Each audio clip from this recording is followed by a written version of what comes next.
setia Tuhan, minggu ini kita memasuki Minggu Prapaskah kelima. Dalam Minggu Prapaskah kelima ini, kita mengenang sengsara dan kemenangan Tuhan kita Yesus Kristus untuk menebus kita dari kuasa dosa. Minggu ini juga adalah penutupan pekan pengembaraan Injil di bawah sorotan tema dipulihkan dari lembah kehancuran. Mari kita menikmati dan mengalami perjumpaan dengan Allah dengan menyanyi Mari Sembah Allah yang Akbar dengan sikap berdiri.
Kita percaya bahwa ibadah ini berlangsung dalam nama Bapa dan Anak dan Roh Kudus.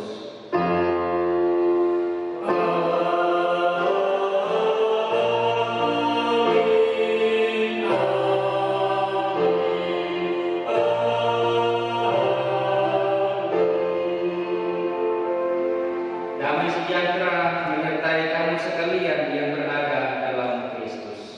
Damai sejahtera bagi semua.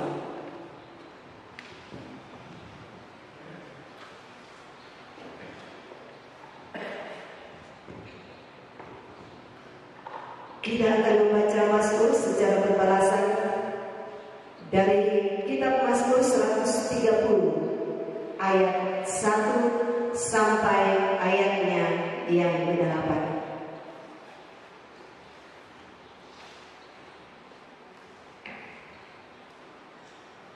Mazmur 130 ayat 1 sampai ayatnya yang ke-8.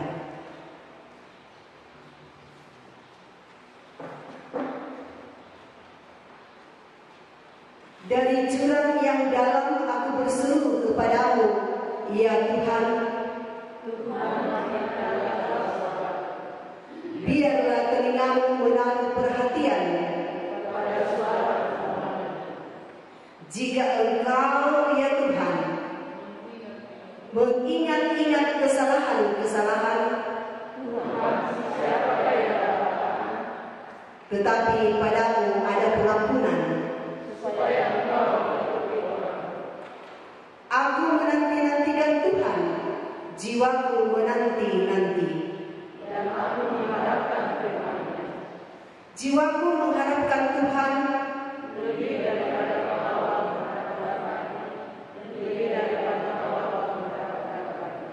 berharaplah kepada Tuhan, hai Israel.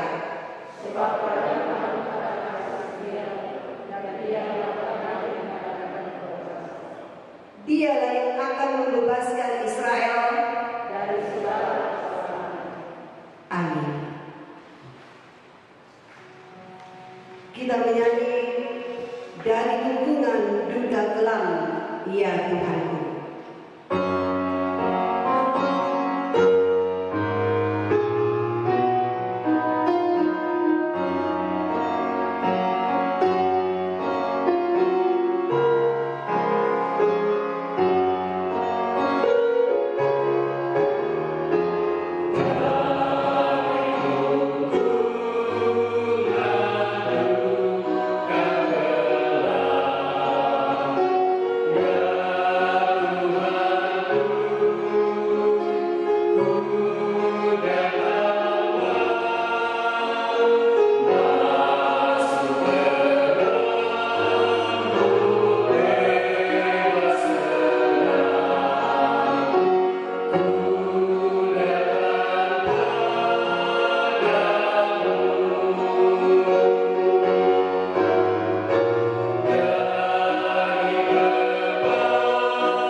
Firman Tuhan dari 1 Yohanes pasal 4 ayat 7 sampai 10 demikian. Saudara-saudaraku yang kekasih, marilah kita saling mengasihi, sebab kasih itu berasal dari Allah, dan setiap orang yang mengasihi lahir dari Allah dan mengenal Allah.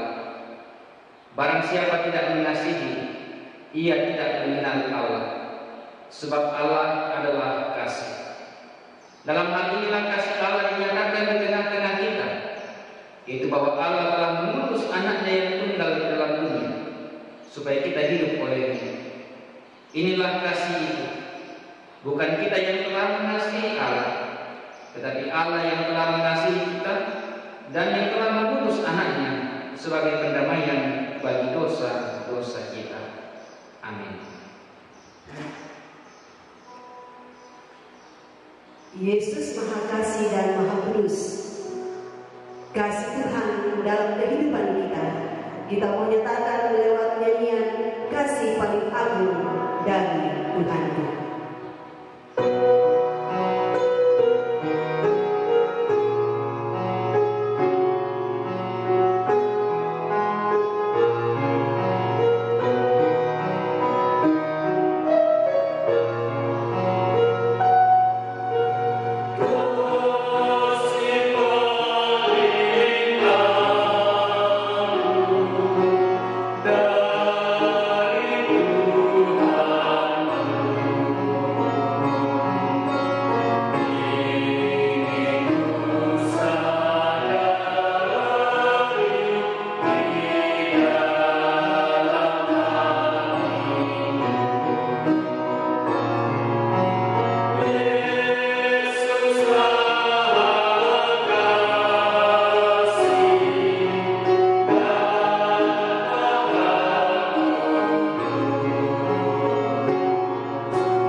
sebagai umat Allah yang telah menerima anugerah Allah. Kita harusnya hidup dalam anugerah itu dan memancarkannya melalui kehidupan kita. Namun kita sering lalai. Karena itu marilah merendahkan diri dalam pengakuan dosa dan masing-masing kita memohon belas kasihan Tuhan. Kita menyadari diri dan kehidupan kita mohon pengampunan.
Kepada kita sekalian yang tunduk dalam penyesalan, berita anugerah dari Allah menyatakan kembali,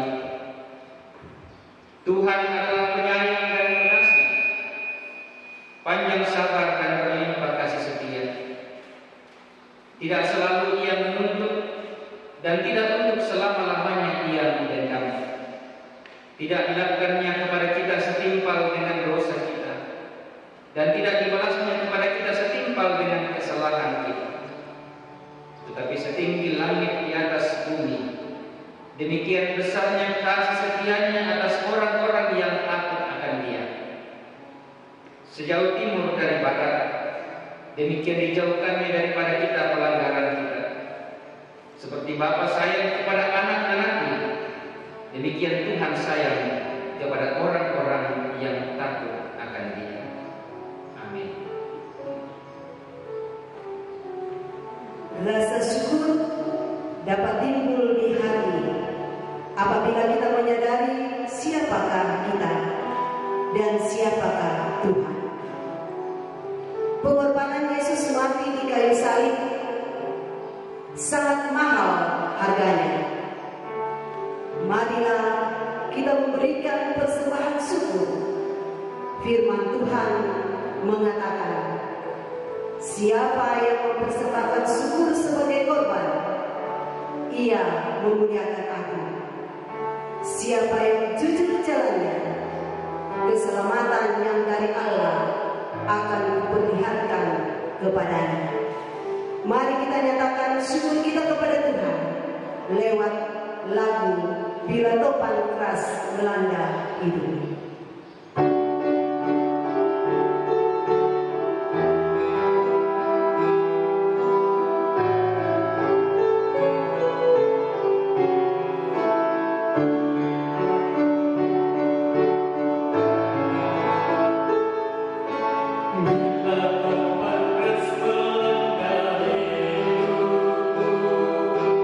Bila putus asa dan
Bapa dalam surga, Bapa yang kami sapa Allah dalam Yesus Kristus, terima kasih Tuhan buat kasih setiamu dalam kehidupan kami.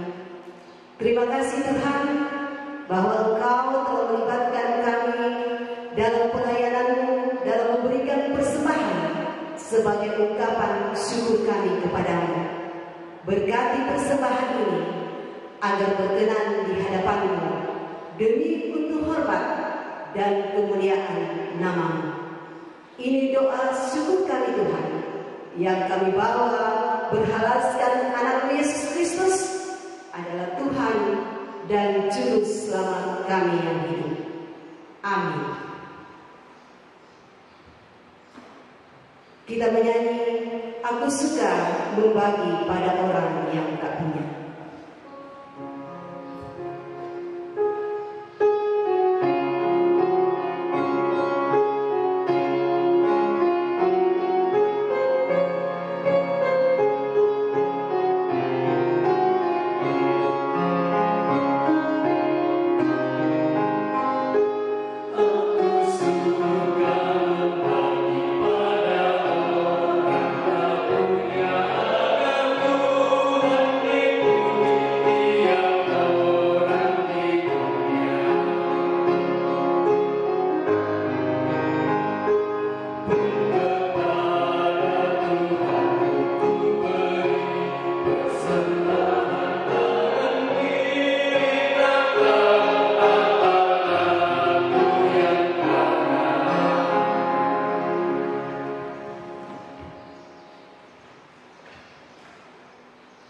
Bapak Ibu dan saudara-saudara sedang jemaat yang dikasihi Tuhan, kita akan bersama-sama membaca dan merenungkan akan firman Tuhan. Untuk pemberitaan firman Tuhan ini, mari kita mohon tuntunan Roh Kudus. Kita berdoa.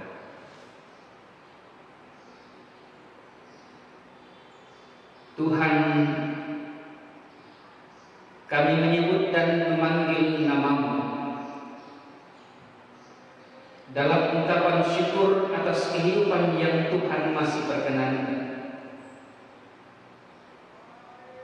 juga atas kesempatan boleh berkumpul bersama dalam ibadah hari Minggu saat ini, baik di rumah-rumah jemaat-Mu maupun di gedung gereja ini ya Tuhan. Semua sebagai wujud kerinduan kami untuk memuliakan Engkau sebagai sumber kehidupan. Kami akan membaca firman-Mu Tuhan. Urapi kami dan berkati kami dengan Roh-Mu yang kudus, agar kami layak dan diliputi dengan hikmat Tuhan untuk membacakan firman ini. Juga hamba-Mu yang akan memberitakannya, serta kepada kami semua yang akan mendengar. Berbicaralah ya Tuhan, karena kami sedia mendengar. Kami berdoa di dalam nama Yesus Kristus, firman yang hidup. Amin. Firman Tuhan dari kitab Yehezkel pasal 37 ayat 1 sampai ayatnya yang ke-14.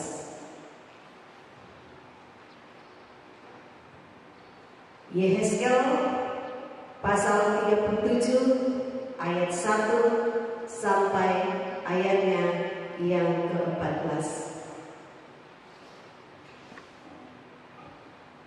Firman Tuhan, lalu kekuasaan Tuhan meliputi aku, dan Ia membawa aku keluar dengan perantaraan Roh-Nya dan menempatkan aku di tengah-tengah lembah, dan lembah ini penuh dengan tulang-tulang.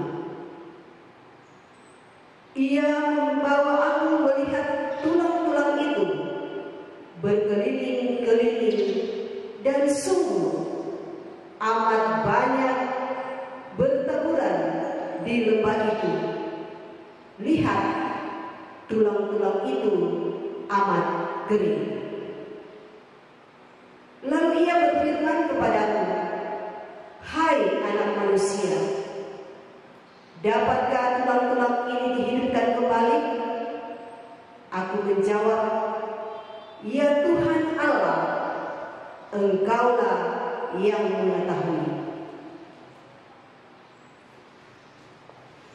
Lalu firman-Nya kepadaku, "Bernubuatlah mengenai tulang-tulang ini, dan katakanlah kepadanya, hai tulang-tulang yang kering, dengarlah firman Tuhan. Beginilah firman Tuhan Allah kepada tulang-tulang ini. Aku memberi napas hidup di dalammu, supaya kamu hidup kembali. Aku akan memberi urat-urat padamu dan menumbuhkan daging padamu. Aku akan menutupi kamu dengan kulit dan memberikan kamu napas hidup, supaya kamu hidup kembali, dan kamu akan mengetahui bahwa Akulah Tuhan." Lalu aku bernubuat seperti diperintahkan kepadaku, dan segera sesudah aku bernubuat, kedengaranlah suara, sungguh suatu suara berderak-derak, dan tulang-tulang itu bertemu satu sama lain. Sedang aku mengamat-amatinya, lihat, urat-urat ada dan daging tumbuh padanya. Kemudian kulit menutupinya, tetapi mereka belum bernapas. Maka firman-Nya kepadaku, "Bernubuatlah kepada napas hidup itu. Bernubuatlah, hai anak manusia, dan katakanlah kepada napas hidup itu, beginilah firman Tuhan Allah. Hai napas hidup, datanglah dari keempat penjuru angin, dan berhembuslah ke dalam orang-orang yang terbunuh ini, supaya mereka hidup kembali." Lalu aku bernubuat seperti yang diperintahkannya kepadaku, dan napas hidup itu masuk di dalam mereka, sehingga mereka hidup kembali. Mereka menjejakkan kakinya, suatu tentara yang sangat besar. Firman-Nya kepadaku, "Hai anak manusia, tulang-tulang ini adalah seluruh kaum Israel. Sungguh mereka sendiri mengatakan, tulang-tulang kami sudah menjadi kering, dan pengharapan kami sudah lenyap, kami sudah hilang. Oleh sebab itu, bernubuatlah dan katakanlah kepada mereka, beginilah firman Tuhan Allah, sungguh aku membuka kubur-kuburmu dan membangkitkan kamu, hai umatku, dari dalamnya, dan aku akan membawa kamu ke tanah Israel. Dan kamu akan mengetahui bahwa Akulah Tuhan, pada saat aku membuka kubur-kuburmu dan membangkitkan kamu, hai umatku, dari dalamnya. Aku akan memberikan rohku ke dalammu, sehingga kamu hidup kembali, dan aku akan membiarkan kamu tinggal di tanahmu, dan kamu akan mengetahui bahwa Akulah Tuhan yang mengatakannya dan membuatnya.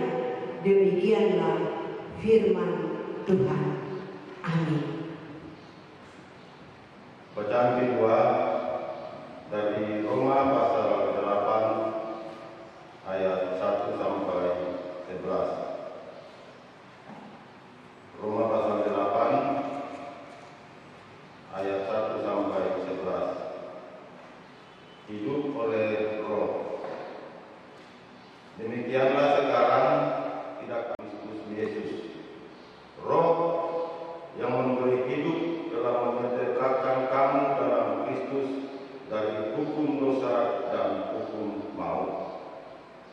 Sebab apa yang tidak mungkin dilakukan hukum Taurat karena tak berdaya oleh daging, telah dilakukan oleh Allah dengan jalan mengutus anaknya sendiri dalam daging, yang serupa dengan daging, yang dikuasai dosa karena dosa.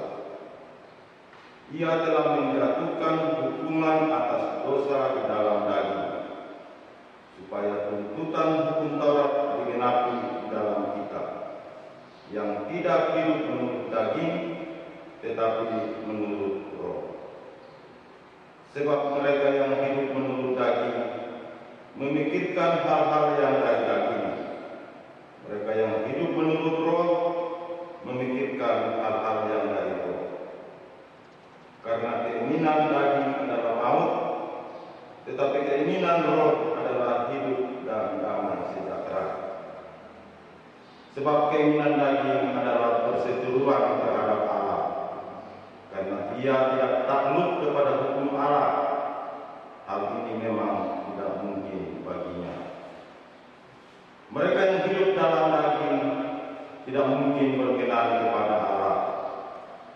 Tetapi kamu tidak hidup dalam daging, melainkan dalam Roh, jika memang Roh Allah diam di dalam kamu. Tetapi jika orang tidak memiliki Roh Kristus, ia bukan milik Kristus. Tetapi jika Kristus ada di dalam kamu, maka tubuh memang mati karena dosa, tetapi Roh adalah kehidupan oleh karena kebenaran. Dan jika Roh Dia yang telah membangkitkan Yesus dari antara orang mati diam di dalam kamu, maka Ia yang telah membangkitkan Kristus Yesus dari antara orang mati akan menghidupkan juga tubuhmu yang fana itu oleh Roh-Nya yang diam di dalam kamu. Demikian sabda Kristus, kita sambut dengan menyanyi Hosiana.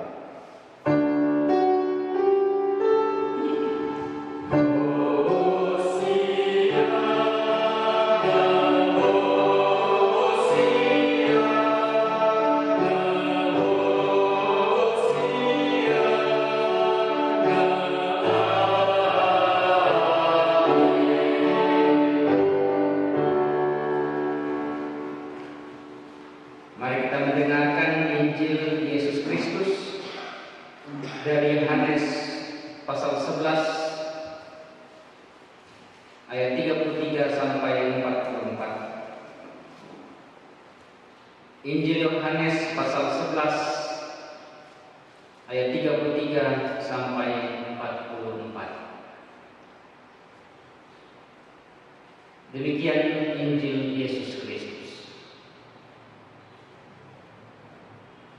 Ketika Yesus melihat Maria menangis dan juga orang-orang Yahudi yang datang bersama-sama dia, maka maskullah hatinya. Ia sangat terharu dan berkata, "Di manakah dia kamu bagikan?"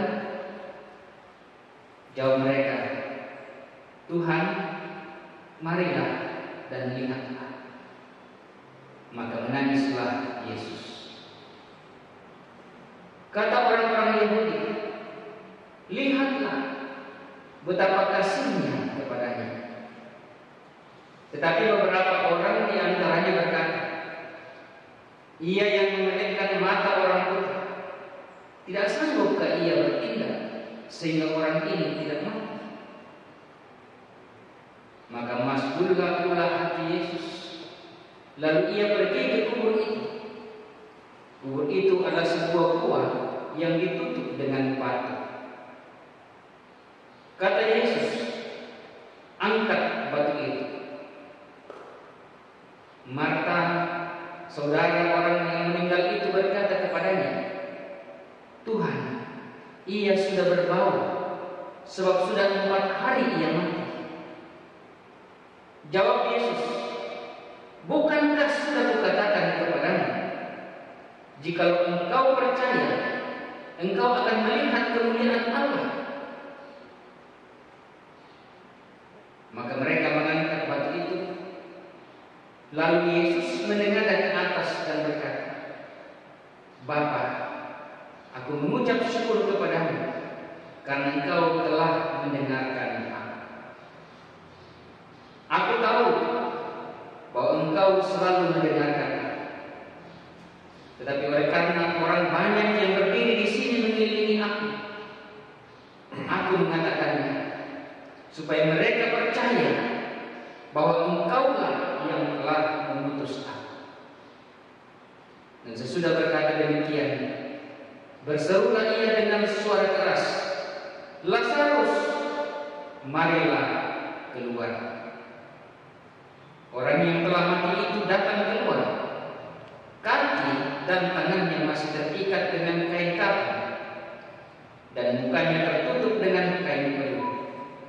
Kata Yesus kepada mereka, bukalah kain itu dan biarkan ia pergi.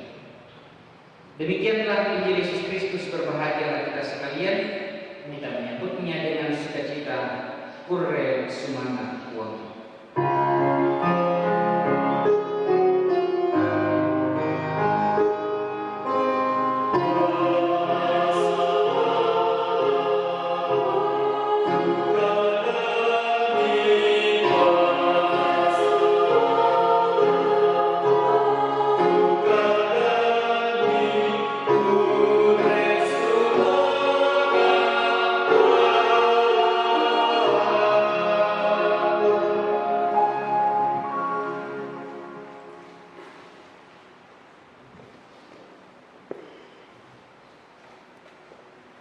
Terima kasih para rektor.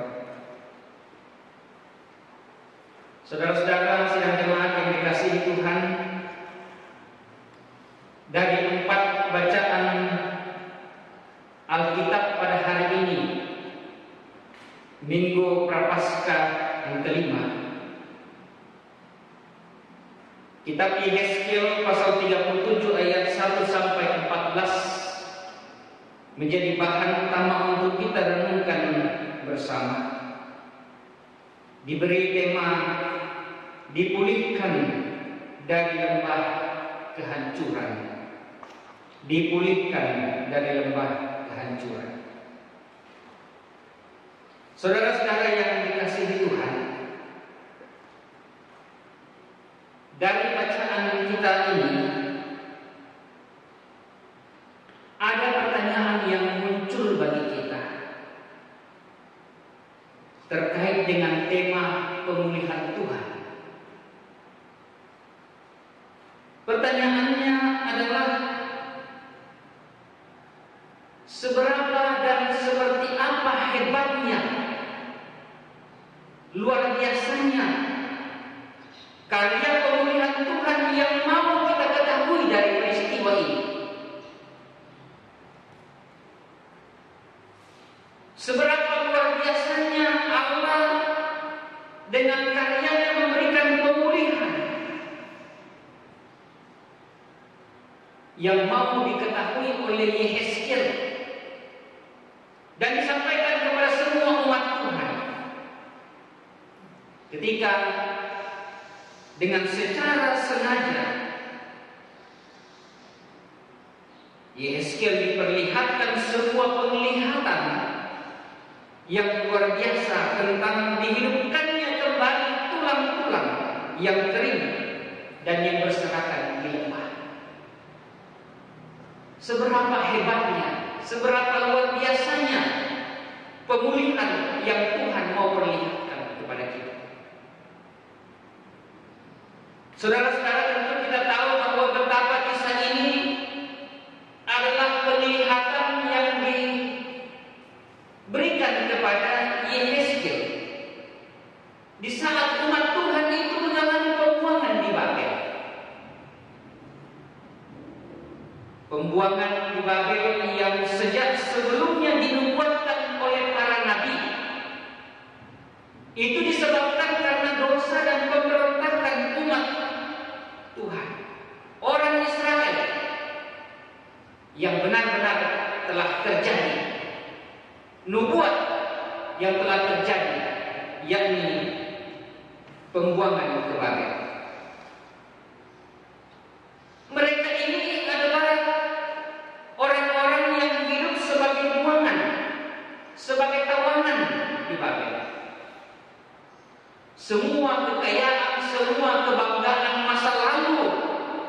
dari orang Israel lenyap seketika dengan pembuangan itu.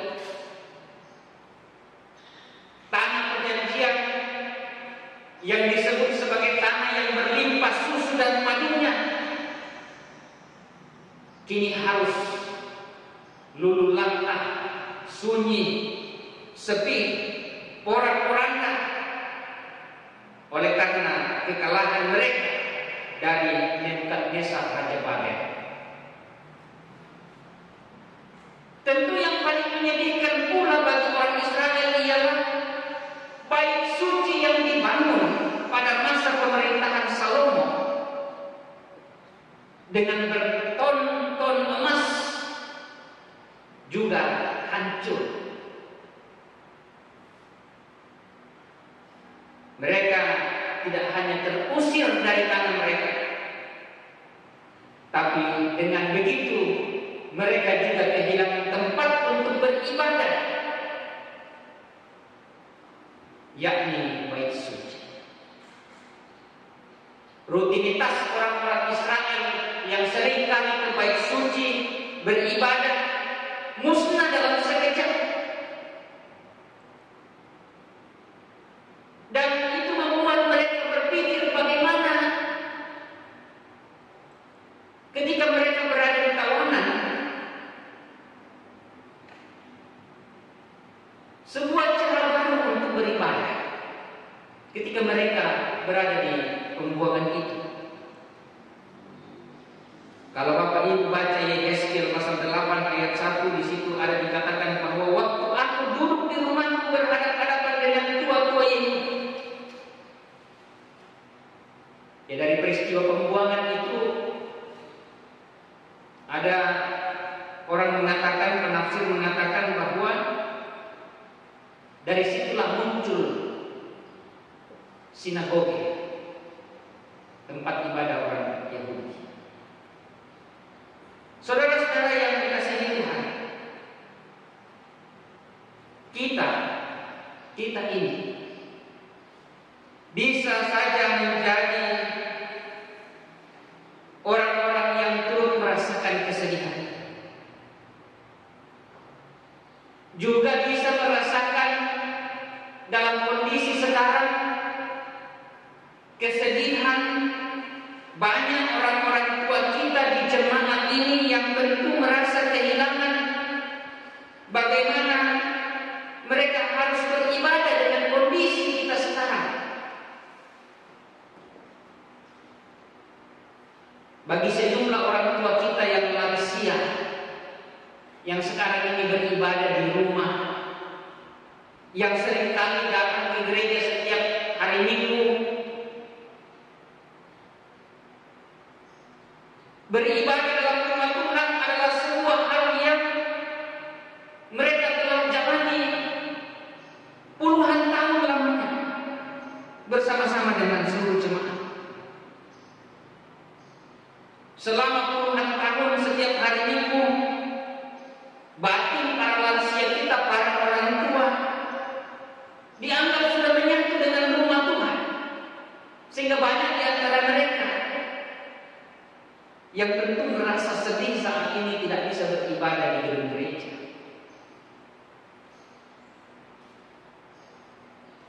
Waktu wabah ini belum ada, kita bisa lihat, mencermati bahwa betapa orang-orang tua kita, para lansia, selalu merasa bahwa ada yang kurang, ada yang tidak lengkap, ada sesuatu yang hilang kalau mereka tidak pergi ke gereja. Dan 2 minggu ini, dan bisa saja beberapa minggu ke depan, peristiwa atau kenyataan seperti ini akan terjadi. Mimbar-mimbar di gereja yang setiap minggunya dilihat sebagai sebuah pemandangan rutin,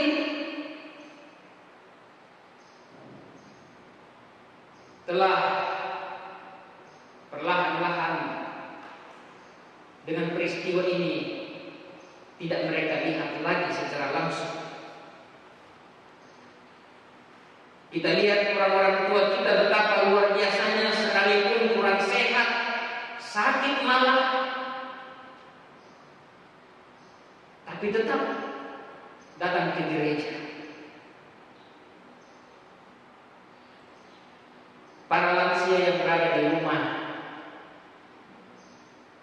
tetaplah bertahan dan yakinlah bahwa badai ini pasti akan segera berlalu. Saudara-saudara, kita semua sedih dengan peristiwa ini, dengan kenyataan yang terjadi. Bagaimanapun rumah Tuhan adalah tempat yang kita anggap sebagai tempat yang paling penting dalam kehidupan beriman kita secara bersama. Itulah sebabnya semua jemaat berupaya bagaimana membuat gedung gereja itu begitu indah, begitu nyaman. Sebab kita menganggap bahwa gedung gereja menjadi rumah Tuhan, tempat bagi kita untuk menyembah dan memuliakan Dia. Sekalipun rumah kita juga adalah bait suci yang kita bisa jadikan sebagai tempat beribadah. Itulah sebabnya saudara-saudara bahwa setelah pembuangan di Babel, orang-orang Israel menganggap bahwa bait suci harus dibangun kembali. Kalau kita baca Hagai pasal 1 ayat 4, melalui Hagai Tuhan bahkan menegur umatnya karena sibuk membangun rumah kediaman mereka sendiri saja. Dalam Hagai pasal 1 ayat 4 di situ dikatakan, apakah sudah tiba waktunya bagi kamu untuk mendiami rumahmu yang dipapani dengan baik, sedang rumah ini, yaitu bait suci, tetap menjadi reruntuhan?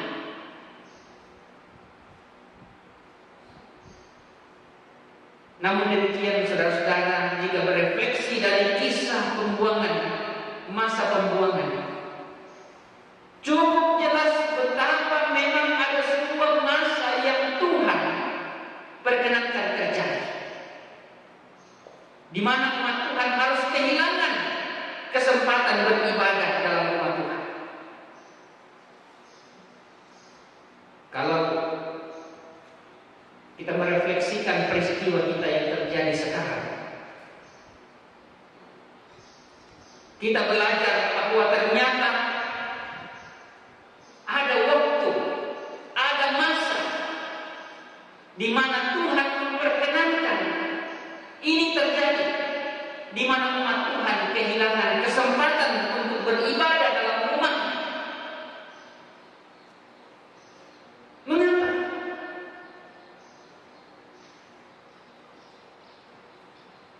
Pertanyaan kita sekarang yang penting ialah bukan karena persoalan mengapa Tuhan mengizinkan, Tuhan perkenankan, tetapi yang paling penting sekarang ini ialah bagaimana kita harus bersikap, seluruh jemaat bersikap, seluruh umat, semua umat manusia bersikap dan melihat Tuhan dalam kondisi yang kita alami sekarang. Bagaimana kita melihat Tuhan dalam kondisi kita sekarang ini? Ada 3 hal saudara-saudara yang mau dikatakan. Pertama, kondisi kita sekarang ini tidak boleh membuat kita meragukan kuasa Tuhan. Sebab Yehezkiel 37 bahkan seluruh kisah dalam masa pembuangan memperlihatkan betapa seluruh bumi tetap berada dalam kendali dan kedaulatan Tuhan. Kita tidak perlu bertanya, mengapa Tuhan mengizinkan ini? Kita tidak perlu meragukan kalau peristiwa ini terjadi. Kita meragukan kuasa Tuhan. Yang kedua, dengan beragam cara bagaimana ibadah dan doa pada Tuhan harus tetap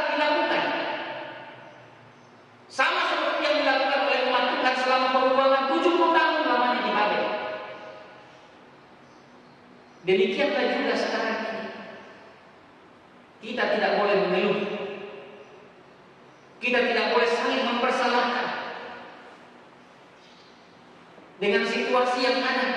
Tetapi yang penting ialah ibadah dan doa dimanapun kita berada harus terus kita lakukan, baik di rumah maupun di gedung gereja seperti sekarang.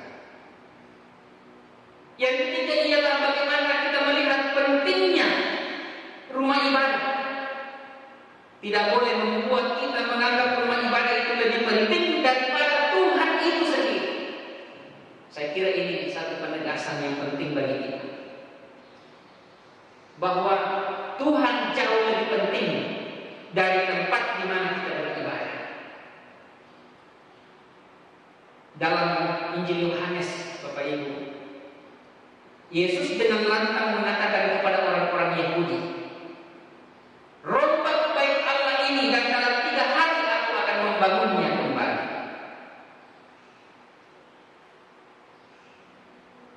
Yang ia maksud dengan bait Allah itu ialah tubuhnya sendiri, dirinya sendiri. Pesannya jelas bagi kita bahwa Yesus itu adalah bait Allah itu sendiri. Dan hal ini pula saudara-saudara dapat kita baca dalam Wahyu pasal 21 mengatakan bahwa dan aku tidak melihat bait suci di dalamnya, sebab Allah Tuhan yang Maha Kuasa adalah bait sucinya. Demikian juga anak domba itu. Saudara-saudara yang dikasihi Tuhan, kita kembali ke pertanyaan kita di awal tadi. Seberapa luar biasa, seberapa dahsyat karya pemulihan Tuhan yang mau diketahui oleh Yehezkiel dan disampaikan kepada kita semua sebagai umat Tuhan, dengan secara sengaja memperlihatkan sebuah penglihatan yang luar biasa tentang dihidupkannya kembali tulang-tulang yang amat kering dan berserakan di lembah. Bisa kita bayangkan Bapak Ibu saudara-saudara, tulang yang belum bernafas itu pasti sebelumnya mati. Namun begitu tulang tersebut mendengarkan sabda Tuhan melalui perantaraan Nabi Yehezkiel yang kita baca tadi dari Yehezkiel pasal 37, spontan tulang tersebut langsung bergerak, bertemu. Dikatakan lalu urat-urat ada dan daging pun tumbuh. Bahkan yang lebih besar lagi, yang lebih hebat lagi, bahwa tulang-tulang tersebut kemudian hidup. Mereka menjadi sekumpulan tentara yang amat besar. Yehezkiel 37 ayat 10. Saudara-saudara yang dikasihi Tuhan, memang ada yang pernah bertanya, atau mungkin kita bertanya, bagaimana mungkin tulang yang kering dan mati bisa mendengar? Jawabnya sederhana saja bagi kita, bahwa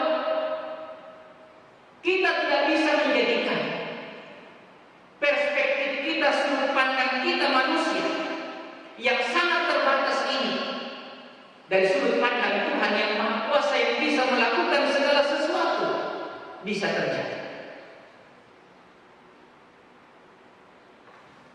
Ayat 19 katakan begini, ayat 26. Juga sesudah kulit tubuhku sangat rusak, tanpa dagingku pun aku akan melihat Allah.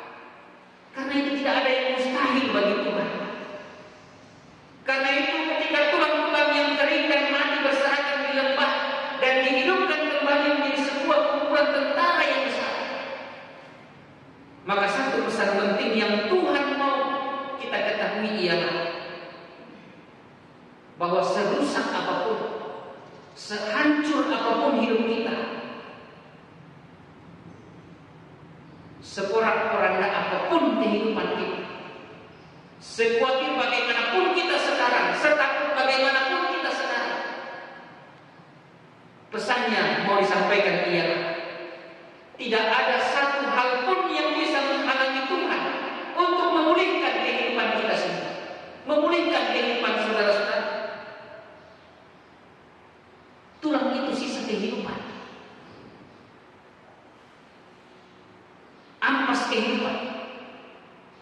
Karena tulang itu tidak ada lagi apa-apanya. Tidak mungkin ada di antara kita yang mau Columbus tulang, pasti yang ada dagingnya. Makanya tidak ada manusia yang mau berupa tulang. Tapi meskipun hidup kita hanya berupa tulang-tulang, kasih Allah yang memulihkan pasti sanggup membawa hidup kita kembali pada tempat yang paling terbaik. Yakinlah Bapak Ibu dan saudara-saudara yang dikasihi Tuhan, bahwa ketika kondisi kita sekarang ini berada dalam lembah kehancuran, kekhawatiran, ketakutan, keyakinan kita harus jauh lebih hebat, lebih kuat bahwa Tuhan mampu memulihkan kita. Tulang-tulang saja yang besar mampu diberi urat-urat, mampu diberi daging oleh Tuhan sehingga hidup kembali. Inilah keyakinan kita bersama. Tuhan mau supaya kita mengetahuinya, bahwa Dialah Tuhan yang sanggup memulihkan kita. Tugas kita sekarang, tanggung jawab kita ialah bagaimana kita membangun kehidupan kita yang baik dan benar dengan Tuhan dan bergantung sepenuhnya kepada-Nya. Yakinlah bahwa tidak ada badai yang tak akan berlalu. Tidak ada kehancuran yang tidak akan dapat dipulihkan. Karena itu bergantunglah sepenuhnya pada kekuasaan dan kemurahan anugerah dari Tuhan.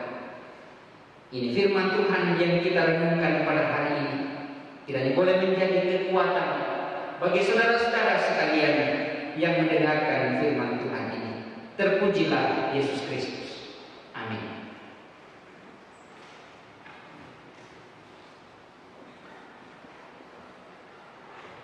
Mari untuk kehidupan kita masing-masing, kita meyakini bahwa tidak ada sesuatu pun yang mustahil bagi Tuhan.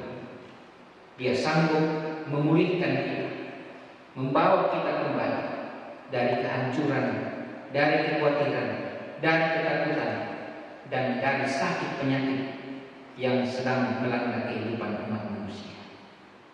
Mari kita masuk dalam doa syafaat kita berdoa.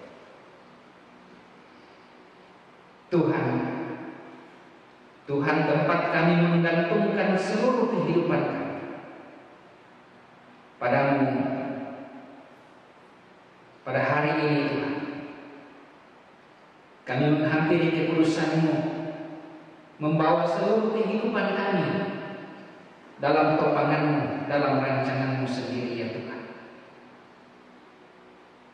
Banyak perkara yang tidak dapat kami mengerti dalam kehidupan kami,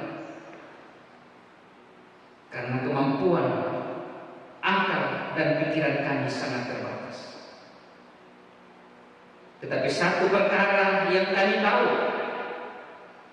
bahwa kasih Tuhan, kemurahan Tuhan, kekuasaan Tuhan sungguh tak terbataskan, akan mampu untuk menolong dan menuntun kehidupan kami sekalian. Tuhan lawatlah kehidupan kami masing-masing, kehidupan kami berbangsa dan bernegara, kehidupan kami di tengah-tengah dunia ini yang sedang dilanda dengan keresahan, kekhawatiran, ketakutan, kehancuran, duka cita yang besar karena sakit penyakit, karena bencana, karena peperangan. Tuhan, mohon kasih karunia-Mu memberkati kami, agar kami tidak kehilangan pegangan kepada Tuhan. Terima kasih untuk firman-Mu yang mengingatkan kami bahwa Engkau Allah yang dapat memulihkan kehidupan kami semua.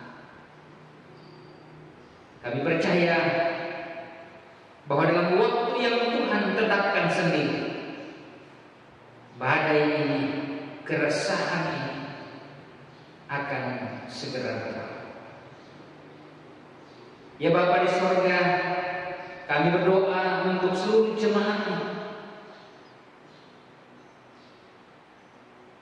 yang beribadah di rumah masing-masing.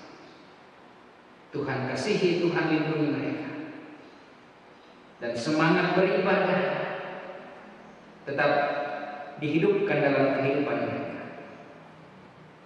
Juga bagi kami sekalian yang Tuhan perkenankan untuk dapat menikmati persekutuan di rumah Tuhan. Bapa di sorga, kami berdoa bagi seluruh orang tua kami yang sudah lanjut usia. Tuhan kasihani mereka yang sakit, Tuhan topang, Tuhan kuatkan. Baik yang dirawat di rumah, dirawat di rumah sakit, dalam pemulihan, Tuhan kasihilah mereka. Kami berdoa bagi anak terkasih Dara yang akan menjalani tindakan operasi besok. Tuhan kuatkan. Anak Da Adrian, anak Da Joy, Tuhan kasihilah mereka agar mereka boleh pulih dari sakit penyakit mereka. Kami berdoa Tuhan bagi mereka yang berduka cita di permukaan bumi ini karena kehilangan anggota keluarga. Tuhan hibur. Kami berdoa Tuhan untuk pemerintah kami dan semua orang yang berjuang untuk memberikan perhatian, untuk memberikan kehidupan mereka, mengasihi orang-orang lain, sebagai dokter, sebagai para medis, sebagai petugas kemanusiaan. Tuhan tolonglah mereka, karuniakan hikmat kesehatan dan lindungilah mereka.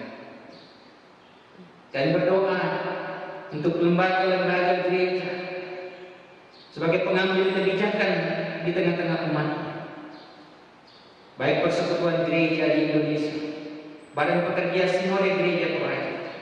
Tuhan berkati di dalam mengambil keputusan-keputusan yang terbaik menyikapi keadaan.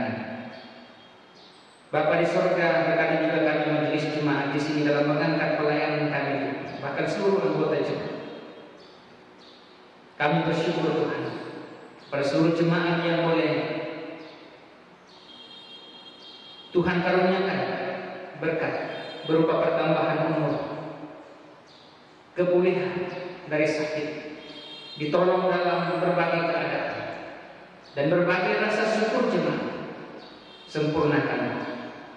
Kami bersyukur bersama dengan keluarga Bapak Yetumbar, keluarga Bapak Yeremias Laharu, keluarga Bapak David Semali, keluarga Bapak William Sukamke, atas segala kemurahan Tuhan dalam hidup mereka. Sempurnakanlah ungkapan syukur jemaat.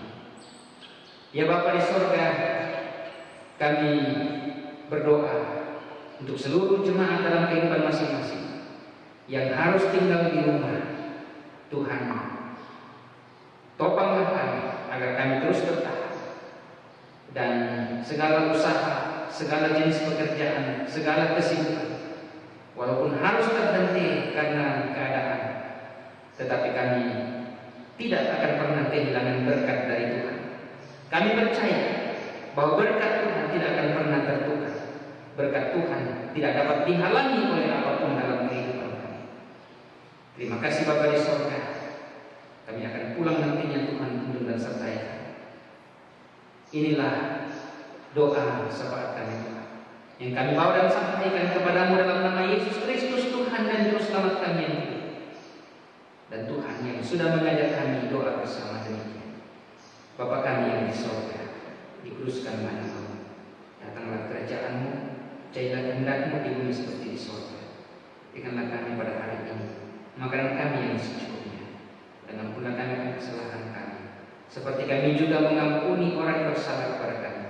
Dan janganlah bawa kami ke dalam pencobaan, tapi lepaskanlah kami daripada yang jahat, karena Engkau yang mempunyai kerajaan dan kuasa dan kemuliaan sampai selama-lamanya. Amin.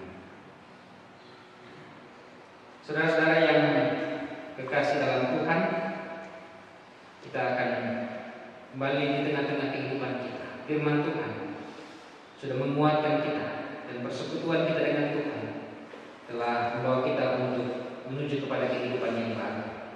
Mari kita dengarkan firman Tuhan sebagai petunjuk kehidupan.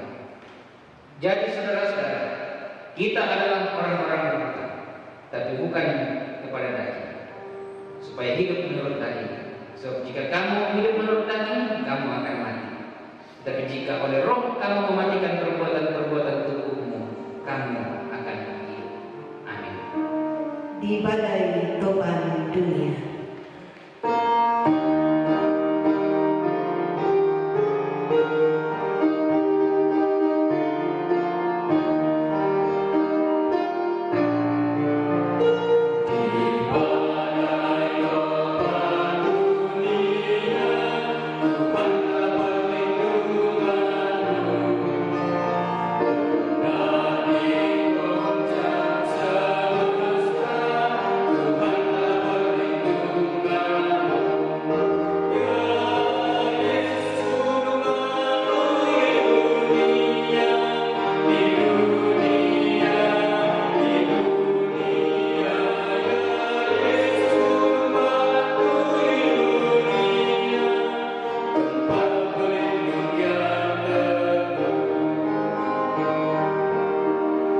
Saudara-saudara sekalian jemaat, pergilah, jalanilah kehidupan ini. Tuhan sudah memulihkan kita dari kehancuran dan menjamin kehidupan saudara-saudara. Arahkanlah hati kepadanya dan terimalah berkat Tuhan. Tuhan memberkati engkau dan melindungi engkau. Tuhan menyinari engkau dengan wajahnya dan memberi engkau kasih karunia. Tuhan menghadapkan wajahnya kepadamu dan memberi engkau damai sejahtera.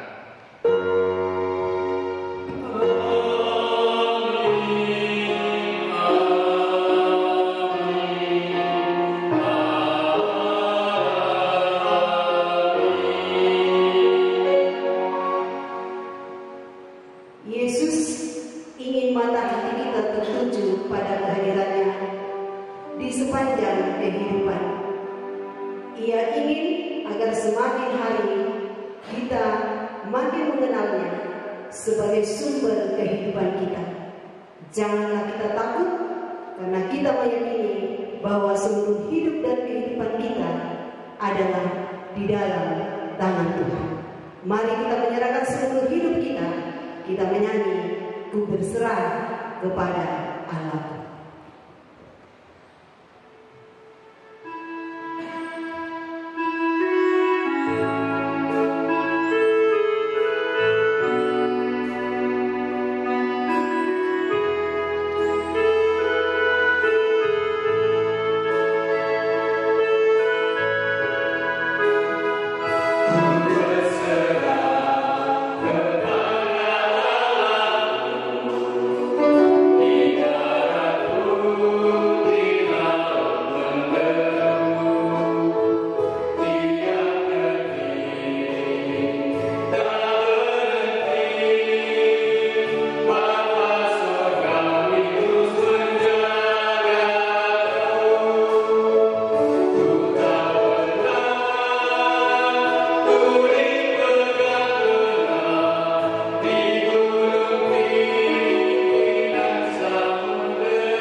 Demikian ibadah kita pada saat ini. Terima kasih atas kebersamaan kita. Kita kembali ke dalam kehidupan kita masing-masing. Selamat hari Minggu. Shalom.